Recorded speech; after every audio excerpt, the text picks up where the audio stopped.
Gracias, buenas tardes. Primeramente agradecer al comité de las faenas matemáticas por la invitación. Pues como siempre para mí es un gusto poderles platicar un poco de lo que yo hago.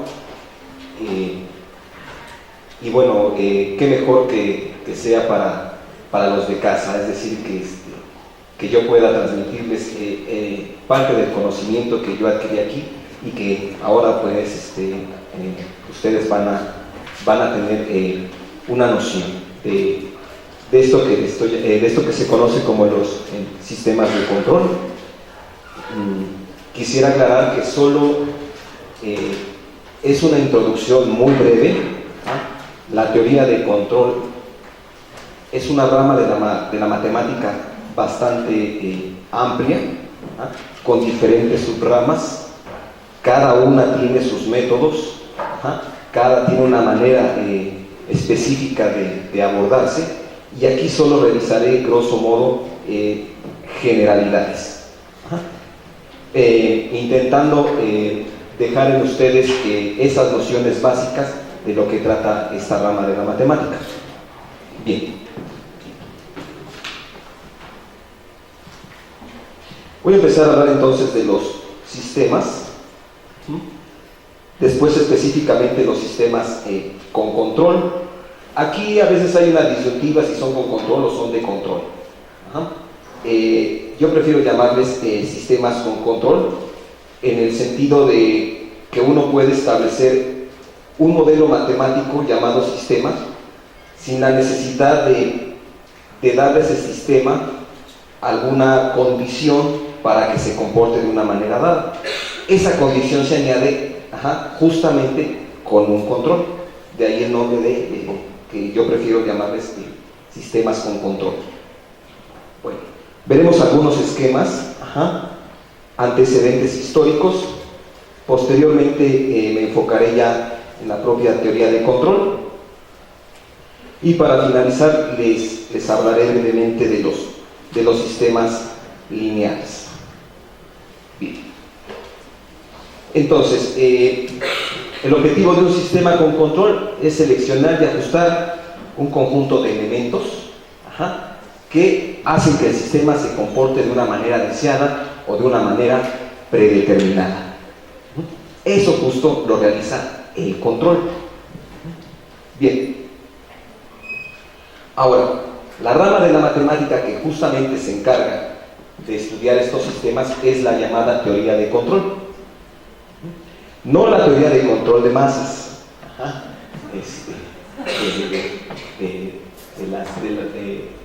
de personas, pues, sino en específico de sistemas físicos. ¿Ok? Entonces, la teoría de control trata del análisis y síntesis de sistemas físicos. Estos sistemas físicos pueden ser mecanismos o dispositivos, para que esto se comporte de una forma predeterminada, mediante el control de las variables involucradas en ese sistema.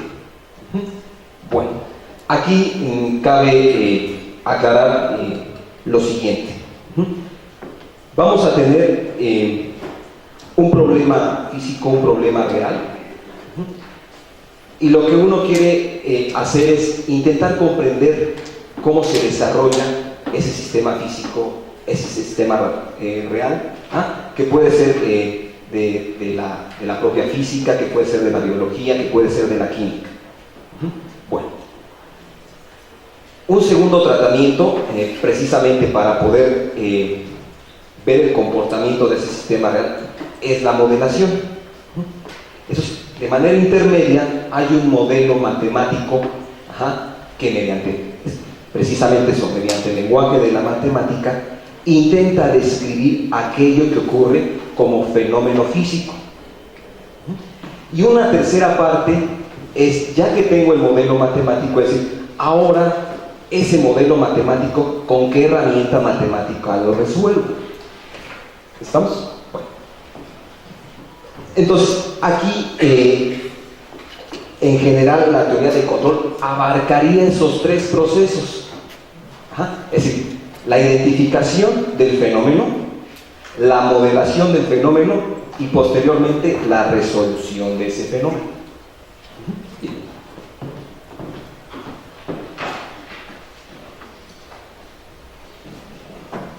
Entonces voy a empezar por definir qué se entiende por sistema. Entonces decimos, es cualquier dispositivo, procedimiento o esquema que se comporta de acuerdo a una descripción bien definida. Bien, aquí la manera visual y compacta de representar un sistema es a través de los llamados diagramas de bloques.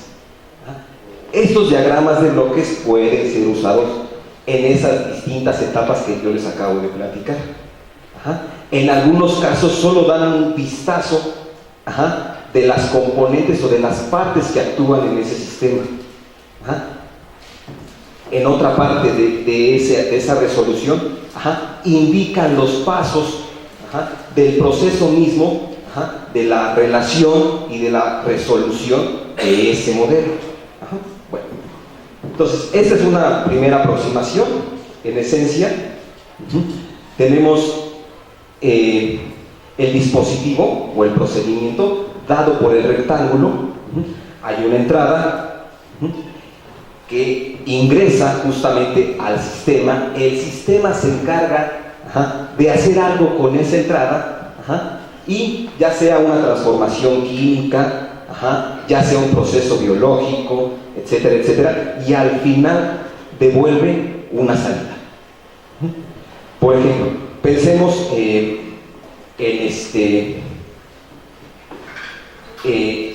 en un lavamanos, y está la llave del agua. El sistema es en sí todo el mecanismo, todo lo que físicamente veo para yo poder ir a lavar las manos en el lavamanos. En este caso hay una tubería que es por donde entra el agua potable, y esa pues sería la entrada, y después entonces está todo el mecanismo que puede ser automático o puede ser manual para yo poderme lavar las manos. Y bueno, hay una salida posteriormente. Es un ejemplo muy burdo, muy simple, de lo que podría ser un sistema. Bien. Aquí cabe aclarar que en efecto lo que ingresa al sistema puede ser información, energía o materia. Por eso les decía, puede ser un sistema de algún proceso químico, de algún proceso biológico, que estamos intentando modelar algún movimiento físico, etcétera, etcétera. Bueno.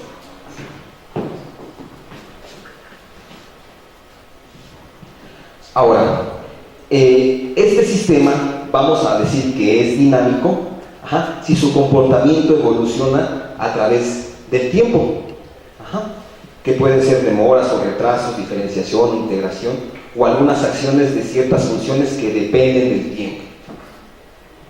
Dicho de otra forma, un sistema dinámico es un sistema que depende justamente del tiempo. Si han oído hablar de que a veces, cuando uno, sobre todo están los cursos de ecuaciones diferenciales, dicen, dado un sistema dinámico. Bueno, se refiere a que las ecuaciones que se están mencionando van a depender del tiempo. Bien. Ahora, decimos que este sistema va a ser automático si es capaz de controlarse por sí mismo. Pensemos otra vez en este lavamanos.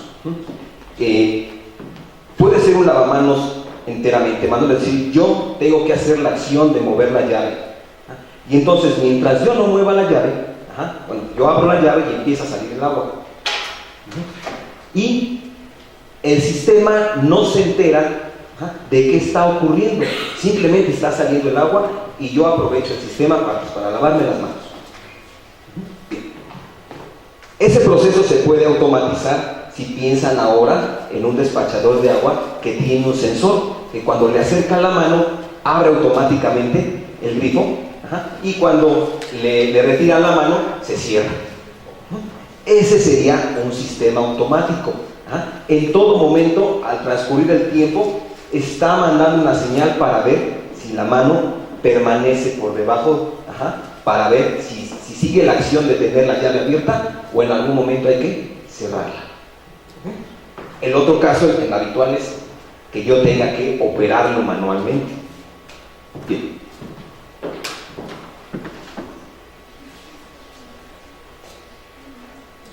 Ahora, ya vimos lo que es un sistema, lo que es un sistema dinámico, lo que es un sistema automático. Ahora, ¿qué será un sistema con control? Será un sistema dinámico en que a partir de ciertas entradas devuelve una salida con ciertas características deseadas o determinadas. Ahora, habíamos visto en el esquemita en el diagrama del sistema, estaba la entrada del sistema, y dijimos que la entrada, lo que contiene el sistema podía ser información, podía ser materia o podía ser energía. La dosificación que se le hace al sistema de alguna de esas tres componentes se conoce como la acción de control o la acción a controlar. Por ejemplo, otra vez en nuestro lavamanos, yo manualmente puedo controlar qué tanta cantidad de agua quiero que fluya. En el caso del lavamanos automático, de alguna manera alguien ya predispuso que la cantidad de agua que debe salir es de tantos mililitros por segundo, y eso yo no podría modificarlo, o a lo mejor podría ser que accediendo a otra parte del sistema yo regule esa parte, pero finalmente está cayendo una cantidad de agua y el sistema nada más se encarga de abrir o de cerrar. Yo en el otro me encargo de abrir y de cerrar, pero de alguna forma puedo tener el control de cuánta cantidad de materia, en este caso, quiero que esté fluyendo a través del sistema. Bien. Ahora, atendiendo a esta acción de control, los sistemas pueden clasificarse en dos: los sistemas de lazo abierto, es decir, los no automáticos, y los sistemas de lazo cerrado, llamados automáticos o retroalimentados. Otra vez, piensen en nuestro lavamanos. El más simple es manual, no es automático. Yo soy el que realiza la acción del control.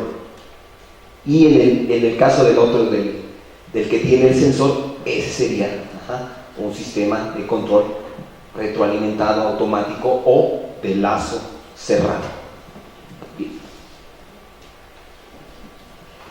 El esquema de un control de lazo abierto es como se muestra aquí en el esquemita, y en este caso la señal de salida no influye sobre la señal de acción de control. Otra vez en nuestro lavamanos, todo el mecanismo no se entera o sea, la caída de agua, lo que está saliendo pues de agua, no sirve para retroalimentar algo relacionado con el propio lavamanos. Es decir, no hay un sensor que detecte que yo ya consumí bastante agua y que es necesario que ya la cierre. ¿Se dan cuenta? Entonces, por lo mismo aquí, entonces, la exactitud con la que se ejecuta una acción depende de su calibración. En este caso, yo manualmente ajusto esa calibración, decido cuánta agua quiero que pase. O bien, si no fuese manual, yo puedo preajustarlo de alguna forma. Pensemos en un control remoto que está preajustado para que cuando yo apriete el botón realice una acción en el televisor o en el proyector, en el aire acondicionado. Pero si yo me desplazo un poco más del alcance del rayo infrarrojo, ya no funcionó.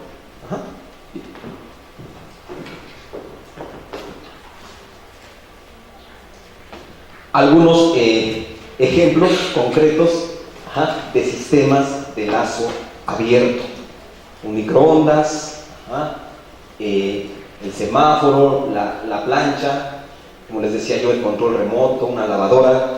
Si se dan cuenta, no es tan automática, resulta que es un sistema de lazo abierto, y dijimos que esos no son automáticos. Entonces, una lavadora, una tostadora. En este caso, por ejemplo, de la tostadora, hay un sensor de calor que inhibe o hace que se encienda un termostato. Y ese termostato lo que hace es precisamente calentar el pan.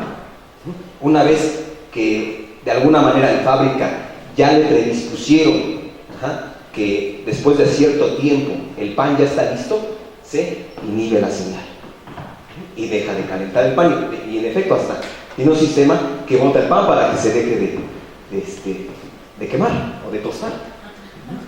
¿Bien? ¿Ok? Igual con el semáforo, ¿no? Cada uno tiene, es un mecanismo que va contando un cronómetro que lleva el tiempo, y después de transcurrir un cierto tiempo manda una señal para que se pase al siguiente color. Bueno, y todos de alguna forma no hay realimentación.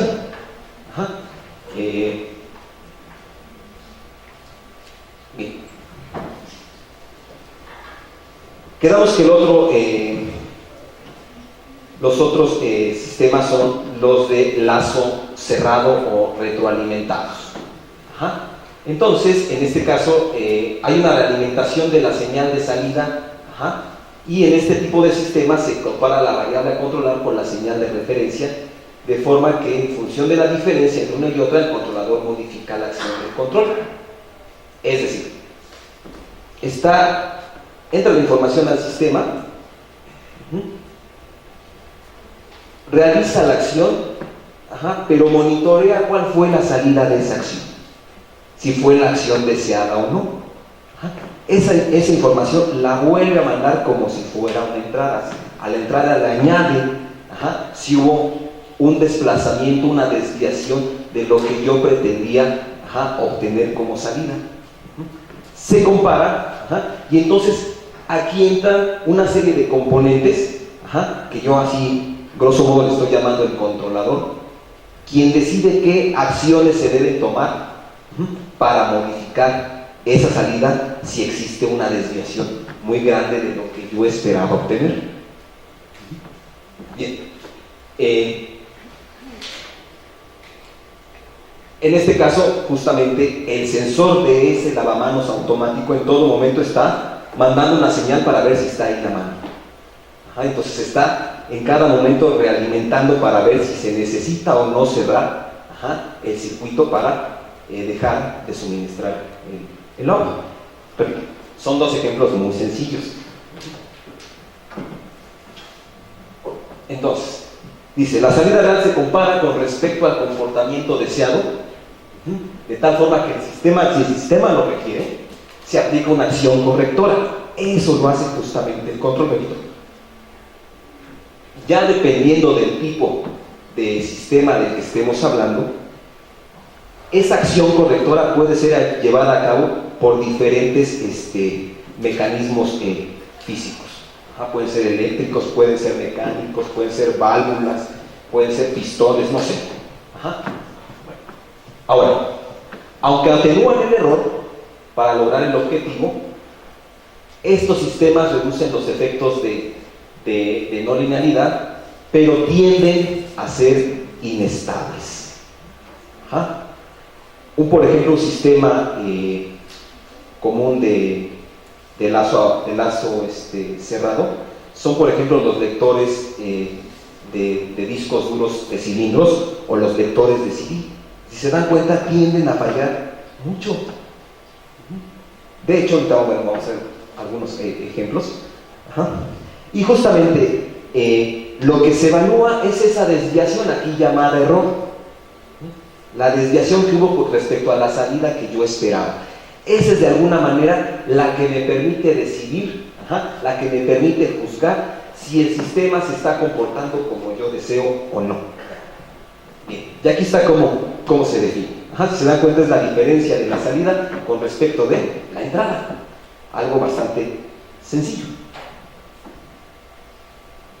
Bien, ahora, como les dije, para poder modificar adecuadamente la señal de control es que existe justamente el controlador. Ahora, existen muchos tipos de controlador. El más sencillo es el encendido y el apagar, ¿no? Es común, por ejemplo, que cuando uno está calentando las tortillas en el comal, puede ser que uno se distraiga y cuando ya se da cuenta se está quemando la tortilla. ¿Y qué es lo que uno hace inmediatamente? Apagar el fuego. ¿Cuál fue el control? Pues apagarlo, ¿no? O luego pasa que están cocinando algo y se empieza a sobrecocer o a quemar. ¿Cuál es la acción de control? Pues bajarle al fuego. Entonces ese es el más sencillo de todos, encenderlo o apagarlo. Lo que va a ocurrir aquí es que va a haber muchas fluctuaciones, que es justamente lo que luego pasa con las planchas.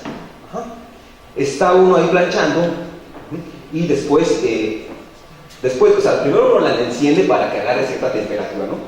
Y ya que alcanzó la temperatura, en automático a veces se apaga, el indicador apaga, hay un sensor que apaga el termostato, y entonces ya la plancha deja de calentar, entonces uno empieza a ocuparla y entonces comienza a descender la temperatura, y después de un rato otra vez la plancha se vuelve a encender.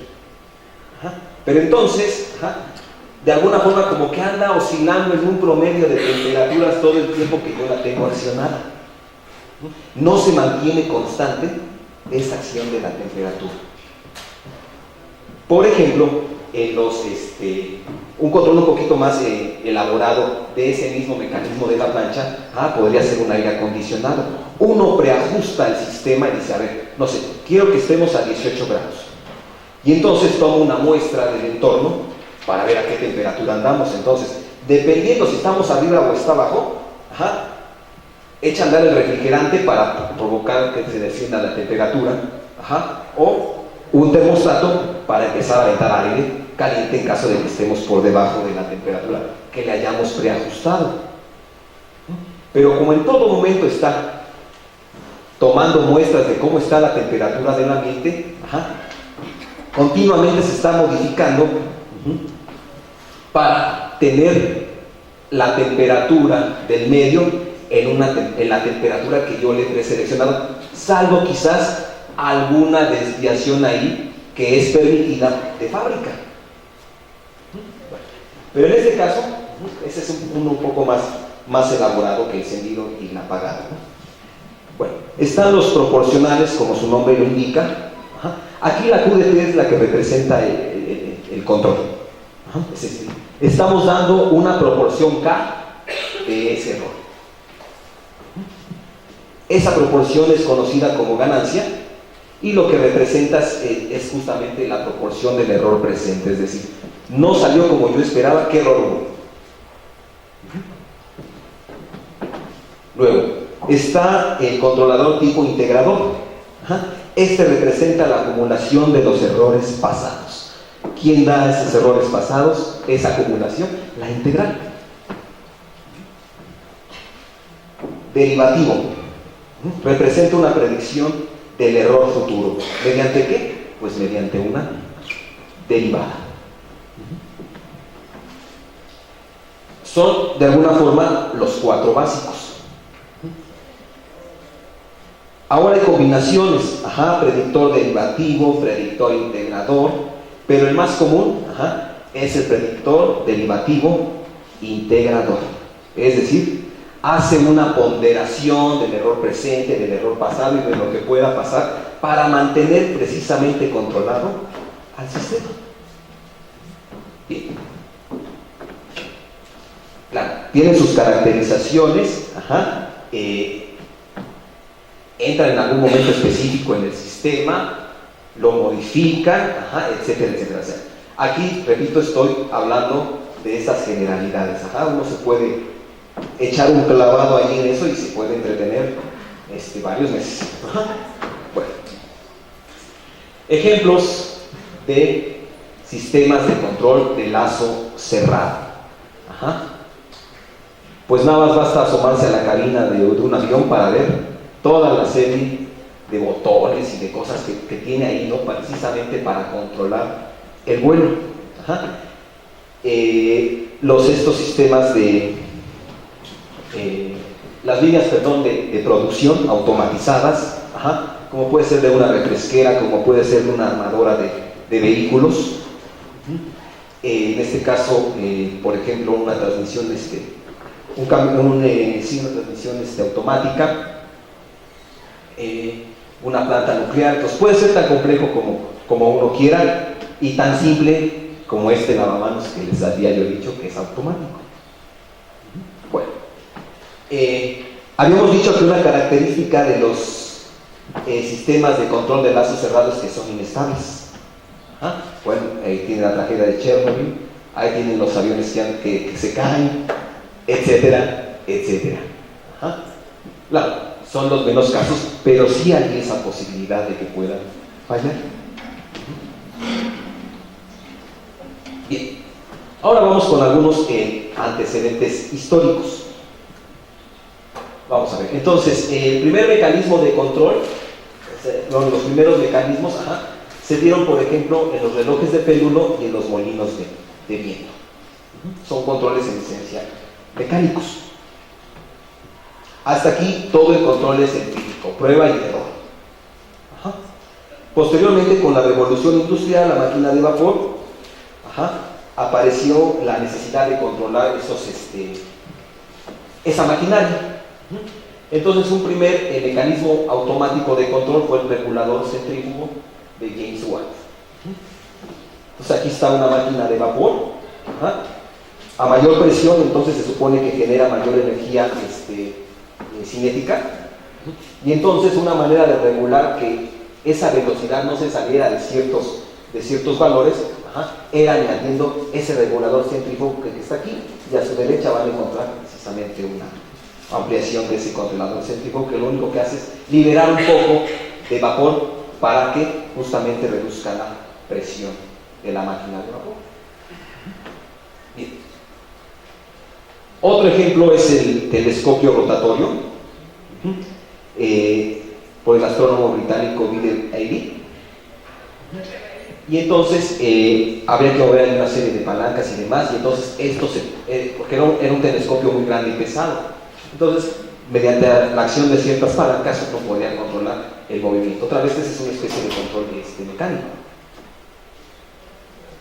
Bien, ahora, esto es físicamente, pero ya en esa segunda etapa que les dije del modelo matemático, fue Maxwell, quien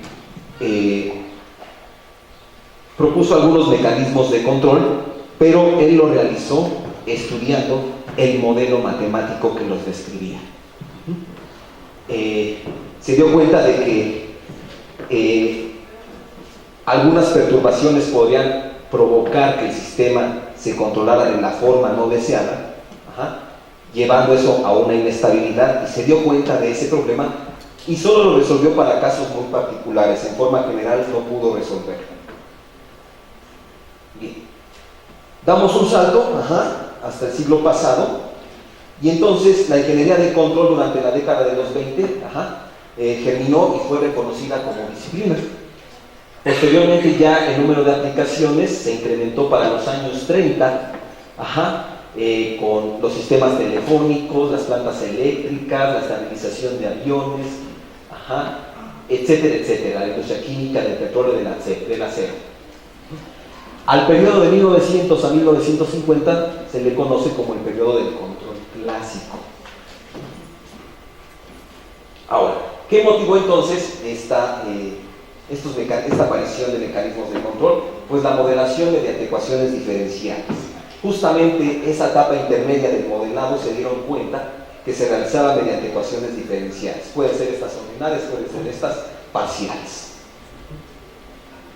Y la formulación del problema de estabilidad. Es decir, si yo quiero que se comporte de alguna forma predeterminada y desear ese sistema, tengo que hacerle de un nuevo concepto, que es el concepto de estabilidad. Bien, ya para la segunda mitad del siglo pasado, Bellman, Kalman y Conriani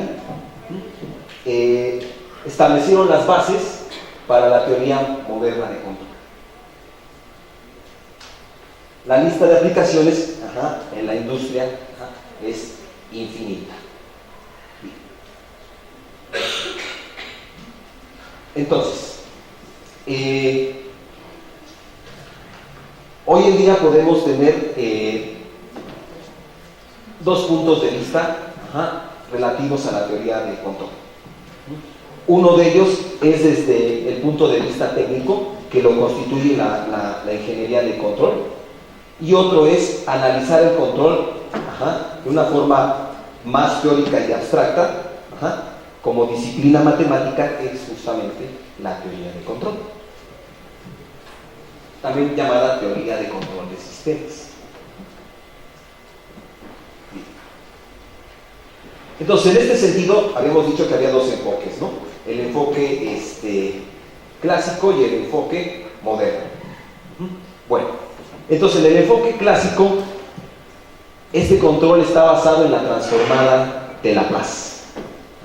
Y se aplican a sistemas lineales autónomos. Ahorita platico de esto.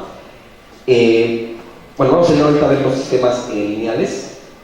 Y son autónomos en el sentido de que no dependen explícitamente del tiempo. Pero aquí pareciera haber una contradicción. Se supone que estábamos hablando de sistemas dinámicos que dependían del tiempo. Bueno, no hay ninguna contradicción. Podremos pensar que un proceso no varía por periodos largos de tiempo. Piense, por ejemplo, en el mecanismo presa-depredador, de que unos tiburones se comen cierto tipo de peces. Puede haber temporadas en las que hay mayor cantidad de depredadores que de presas, pero si hay pocas presas, entonces la población de depredadores va a disminuir porque se van a morir de hambre. O puede haber una temporada en la que la presa crece demasiado y hay pocos depredadores, pero ¿qué va a ocurrir? Como hay abundancia, la población de depredadores va a aumentar. Entonces, de alguna forma, la propia naturaleza tiene también sus mecanismos de control. Hay,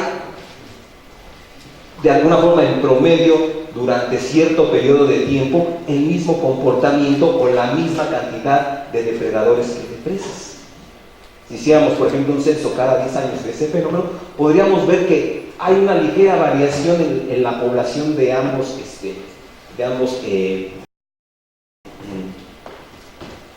de ambas especies. Entonces, podríamos pensar que el tiempo no influye. Y entonces eso es lo que se considera un sistema autónomo. No quiere decir que no dependan del tiempo, sino que uno hace la suposición que bajo ciertas condiciones y en cierto tiempo, pues el tiempo no lo pega. Vamos pues. Entonces esos sistemas se conocen como SISO. Entrada simple, salida simple. Luego está la parte, el punto de vista del control moderno. Ahora se estudian sistemas MIMO, múltiples entradas, múltiples salidas. Además de que pueden ser sistemas variables en el tiempo y no lineales. Su estudio aquí entonces se basa en el concepto de estado del sistema. Entonces, aquí ya viene la parte matemática de la teoría del control. De nueva cuenta, es lo mínimo que uno debería saber de esa teoría. Tenemos entonces que el sistema se puede modelar mediante ecuaciones diferenciales. En particular, yo voy a mostrarles cómo se haría o qué se hace en el caso de las ordinales. Entonces, observen la ecuación diferencial. Es una ecuación diferencial ordinaria, lineal, con coeficientes, en este caso, variables, no homogénea. Este lado no es cero, y luego esto corresponde precisamente a las perturbaciones que uno le puede llegar a hacer a ese sistema. Bueno, entonces, casi todos los sistemas, bajo ciertas suposiciones, los puede llevar a uno a una ecuación diferencial de primer orden lineal. No todos, salvo ciertas suposiciones, para simplificar el modelo. Bueno, ¿por qué? Porque las no lineales en general son más complicadas. Ahora, si es lineal, hay un principio muy importante que se llama el principio de superposición. Lo que dice es que la respuesta de un sistema lineal a la aplicación simultánea de dos funciones de entrada es la suma de las respuestas individuales y recíprocamente. Es decir, al final, ¿cómo va a responder el sistema? Ah, pues según cada entrada, pero la salida es justamente la suma de esas entradas. Lo pongo acá. Bueno, perdón, no. Eso físicamente quería decir que es un sistema lineal.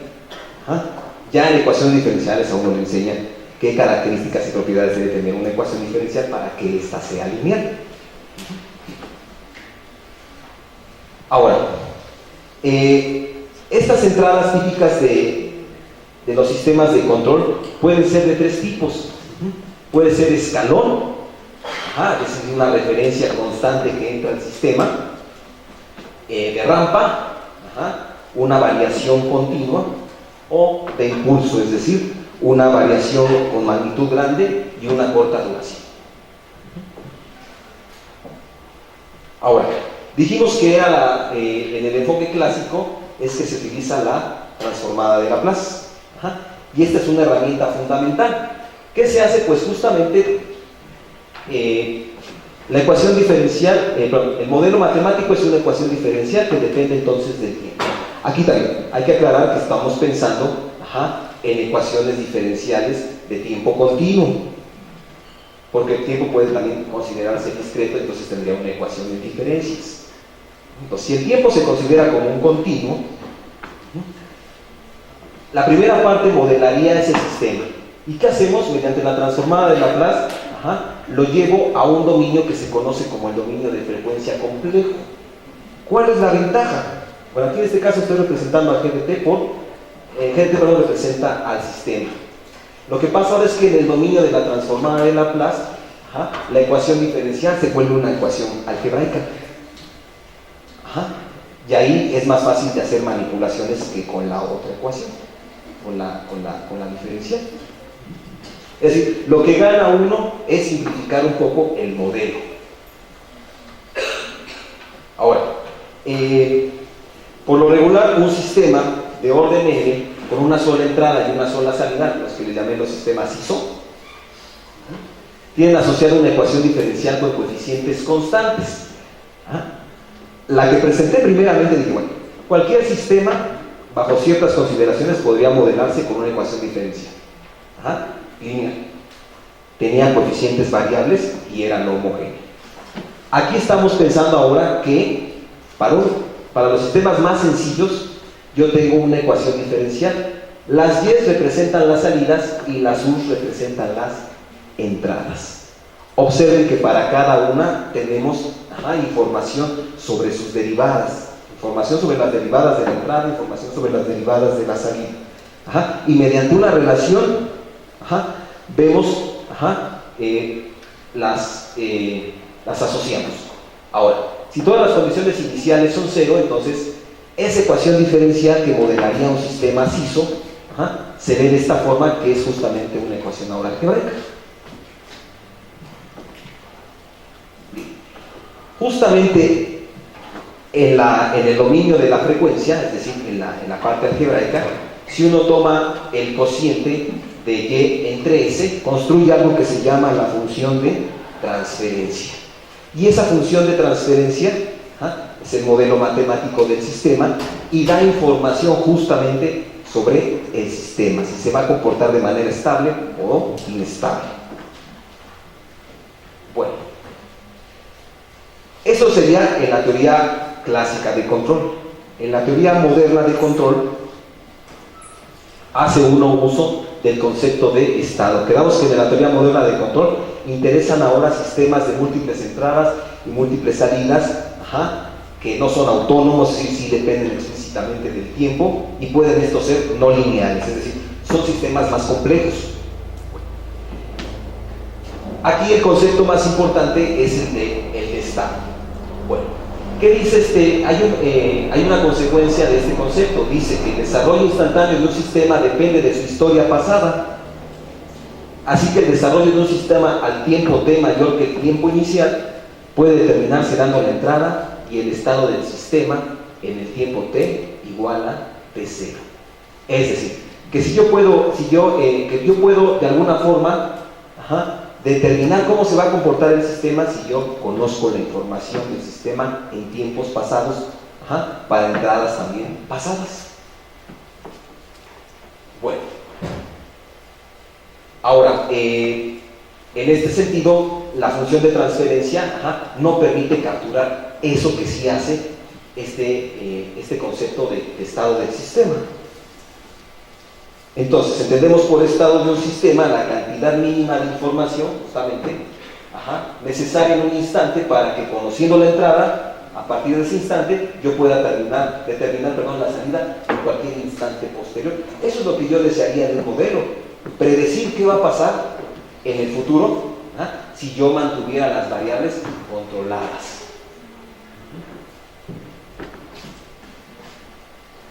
Bien. Entonces, en este caso, ahora lo que yo tengo es un sistema lineal. Y entonces, en el otro caso yo partí de una ecuación diferencial. Aquí yo tengo un sistema de ecuaciones diferenciales ordinarias. Pueden ver la relación, x de t representa el estado, la u como siempre es la entrada. Por lo tanto, ¿qué está pasando? ¿Cómo está ese x punto representa cuánto está cambiando el estado conforme está cambiando el tiempo? ¿Cuánto cambia? Dice, pues es una adición de qué cosas, de cómo está el estado, más cuánto le ingresaste tú como entrada. Y con eso tú puedes predecir qué va a pasar. Ahora, y ya una vez que obtengas el estado, el x de t, pues te vas a la salida, lo sustituyes y entonces puedes saber qué es lo que va a salir de tu sistema. O sea, una vez calculado una vez resolviendo la ecuación diferencial de arriba, la primera, uno va y sustituye el x de t y encuentra justamente la salida. Bueno, entonces en general, cuando las entradas A, B, C y D son matrices, si estas no dependen del tiempo,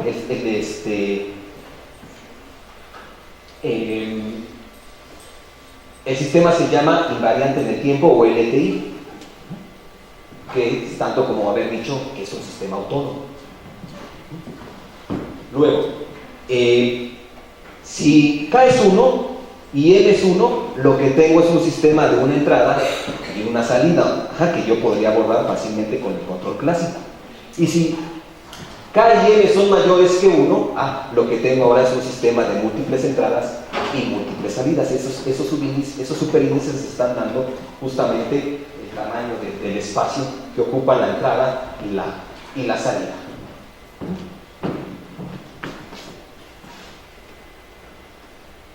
Si n es 0,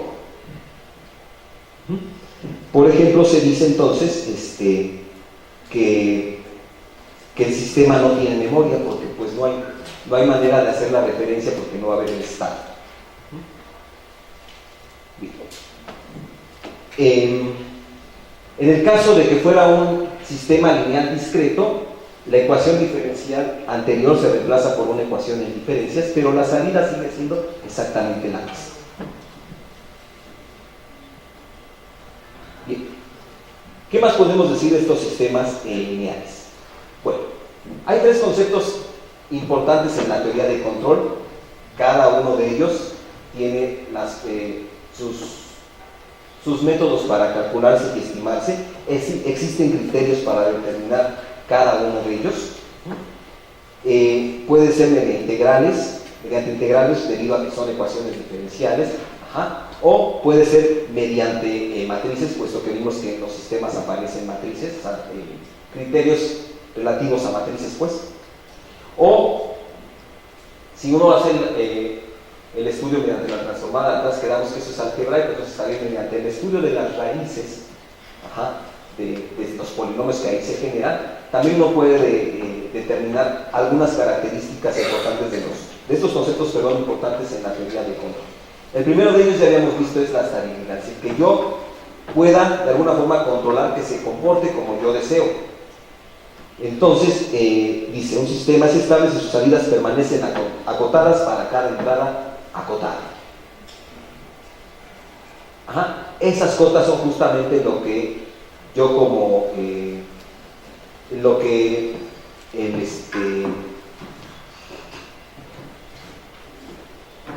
a ver si no fue la palabra, lo que yo como productor de algún mecanismo le doy de rango para que funcione de cierta forma. Entonces, el siguiente concepto es la controlabilidad. Si un sistema es controlable, si existe alguna entrada que transforma el estado inicial de un sistema en algún estado deseado XF en un tiempo finito. Es decir, otro problema del control es, bueno, y si yo tengo este sistema, ¿podrá ser que yo lo pueda controlar? Es decir, no nada más es controlarlo por controlarlo. Puede haber sistemas que en mi caso tiene de la complejidad, por su complejidad, tratar de controlarlos, ¿no? Tratar de controlar el clima, ¿no? Es decir, uno puede plantearse en el modelo matemático si tiene o no sentido, así como uno a veces existen criterios para saber si una ecuación tiene o no soluciones, para no aventarse a lo loco y andar buscando soluciones que a lo mejor no existen. Bueno, ¿será que este sistema yo lo podré controlar? O sea, hay maneras de determinar si un sistema es controlable o no. Eso es justamente el concepto de controlabilidad. Y además controlarlo en tiempo finito, no que pues, me pase toda la vida intentando controlarlo.